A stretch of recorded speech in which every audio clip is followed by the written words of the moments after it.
Figure ಎಲ್ಲೋ ನೋಡ್ದಂಗೈತಲ್ಲ. Pyramid ನೋಡಕ್ಕೆ ಈಜಿಪ್ತಿಗೆ ಬಂದಿದ್ದೀವಿ.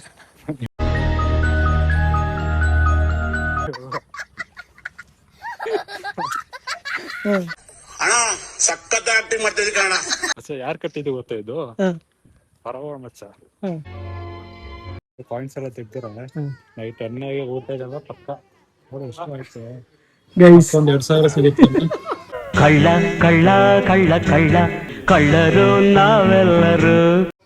Coins ಐತೆ ಯಾರು ಮುಂದೆ ಹಾಕೋರು ಗೊತ್ತಾ?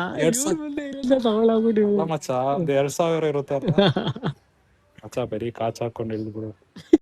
ಮುಚ್ಚ ಬಾಯಿ, ನೀನು ಒಬ್ಬ ಫ್ರೆಂಡ್ ಏನೋ. ಪ್ಯಾಂಟ್ ಎಲ್ಲ ಚಂಡಿ ಆಗುತ್ತೆ. ನಾವ್ ಯಾವಾಗ ಮಚ್ಚ ಈ ತರ ಎಲ್ಲ ಫ್ಯಾಮಿಲಿ ಹಿಂಗ್ ಕರ್ಕೊಂಡ್ ಬರೋದು, ಹೆಂಡತಿನೆಲ್ಲ ಕರ್ಕೊಂಡು ಹಿಂಗೆ? ಅದು ಹುಡುಕಿನ ಕೊಡಲ್ಲ. ಹುಡುಗಿಯರು ಬೇರೆ ಫುಲ್ಲು ಕಮಿಟ್ ಆಗಿದ್ದಾರೆ. ಅವ್ರು ರ್ಯಾಪಿಡೋ ಬೈಗೆ ಕಮಿಟ್ ಆಗ್ಬಿಟ್ಟವ್ರು ತಾನೆ. ಸರ್ ನಮ್ಮ ಹತ್ರ ರಾತ್ರಿ ಬೈಕು ಇಲ್ಲ, ಇರೋದೇ BMTC ಬಸ್ಸು. ಅದರಲ್ಲಿ ಹುಡುಗಿಯರೆಲ್ಲ ಸೀಟ್ ಇಟ್ಕೊಂಡ್ಬಂದು ಕೂತಿರ್ತಾರೆ. ಇದೇನ್ ಮಚ್ಚ ಅಷ್ಟೇ ಗೈಸ್, ಸಿಂಗಲ್ಸ್ ಹೋಗಿ ಕೊಡ್ತೀನಿ ಮಚ್ಚ. ಇವನ್ ಗರ್ಲ್ ಫ್ರೆಂಡ್ ಅವ್ರೆ, ಯಾರು ಕಾಳಕ್ ಹಾಕೋಬೇಡಿ, ಸುಮ್ನೆ ಡೋಗಳು ಮಾಡ್ತಾನೆ.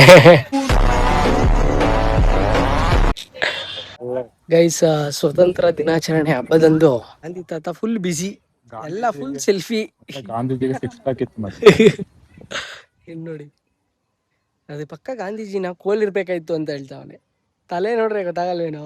ಮಚ್ಚ ಸ್ವಲ್ಪ ವಿಚಿತ್ರವಾಗಿ ಮಾಡಿದ್ದಾರೆ. ಹೌದಾ? ಈಜಿಪ್ಟ್ ಇದು ಪಿರಮಿಡ್ ನೋಡಿ ಎಂತ ಆಯ್ತು ಅಂತ. ಡಿಪ್ರೆಷನ್. ನಮ್ ಕನ್ನಡದವ್ರಕ್ಕಿಂತ ಜಾಸ್ತಿ ಅಸ್ಸಾಂ ಅವರೇ ಅವ್ರೆ. ಬರೀ ಎಲ್ಲಿ ನೋಡಿದ್ರು ಅಸ್ಸಾಂ ಸ್ಮೆಲ್ಲೇ ಬರ್ತಾ ಇದ್ದಾನೆ. ನಮ್ ದೇಶ ರೀ, ನಾವು ಕಟ್ಟಿರೋ ದೇಶ ಇದು. ಕ್ರೇಜಿ ಫೋಟೋ ಶೂಟ್ ಮಾತ್ರ ಮಾಡ್ಬೋದು. ಯಾರ್ಯಾರು ಬಂದಿದ್ದೀರಾ, ನಾವು ಫೋಟೋಸ್ ಬಿಡ್ತೀವಿ ನೋಡಿ. ಆಗಲ್ಲ ಮಚ್ಚ, ಫುಲ್ ಮಿಂಚಿಗೆ ಮೀನಾಕ್ಷಿಯಾಗಿ ಬಂದಿದ್ದೀರಾ. ಈಗ ಹೇಳ್ಕೊಂಡೆ ಎಲ್ಲ ಹೆಂಗಸ್ರು ಆಟ ಆಡಿಸ್ತಿದ್ದಪ್ಪ ಅವನು.